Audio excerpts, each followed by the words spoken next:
clean drinking water. They're never going to be checked on the fact that they're polluting our communities in a way where I have a father with 6-year-old twins that has to put them in a breathing machine because literally they live in the shadows of one of the most awful corporate polluters in the state of Michigan. That ain't right. You know, the climate crisis, Doc, is a direct result of unchecked corporate greed. For decades, we know this, for decades, corporate polluters have poisoned our neighborhoods, putting profits over people's lives. We've seen it, and it's just the latest in the long line of loopholes and handouts for big oil executives to get richer while the rest of us get sicker. You know, a lot of our folks on the state level say, well, we have a public hearing about an air permit. But do you know what my folks, my residents call that state environmental agency? Permission to pollute agency. They're tired of it. And I know I'm tired, and so many of the corporate polluters raking in the record profits, while frontline communities like mine, in Detroit, in Dearborn, and Wayne County communities struggle to breathe clean air. And in order to pay for these tax cuts for the billionaires and CEOs, they want to rip health care away from millions of our families. Shame on them. Yay! I just want you to think about this. They're paying, the residents, the community is paying the toll, getting sicker, while we subsidize the fact that we have sick care in our country, the fact that many of our folks can't even afford to take care of themselves. So I want you all to know they're moving, of course, with these massive cuts to programs.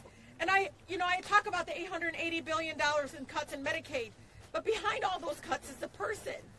You know, it's not even saving organizations, it's saving lives.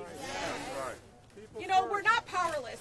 I remind people I come from the most beautiful, blackest city in the country, city of Detroit. And I'll tell you, I was taught by the community mothers. It wasn't Congress who got us the Civil Rights Act. They didn't wake up one day and say, I think equality and fighting against housing is a good idea. It's we made them. We marched. We boycotted. We created resistance in the streets that made this institution behind me that isn't ready for people like us, right? We make them ready, and we make them move. It's the same thing with organizing unions. You think somebody in the White House woke up and said, wow, we need to make sure people have human dignity in the workplace? It's when people withheld their labor. So understand the power that you all have, and I'm so incredibly proud of you for being here. Know that I'll always have your back. I won't sell out. You know, I'm standing with some of my colleagues, even in the Democratic caucus, as we try to move with urgency, even before this man became our president. I remember in those days of trying to understand why we always seem to have money for wars and bombs, but we don't seem to have money for clean air and clean water. And it has been courageous for many of the folks in the Oil and Water Don't Mix coalition. You know, they're up here every single year fighting to say, protect the Great Lakes.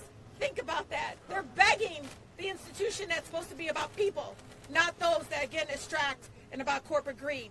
So I want you to know I'm going to always have your back, and this is how we do it, through movements like this.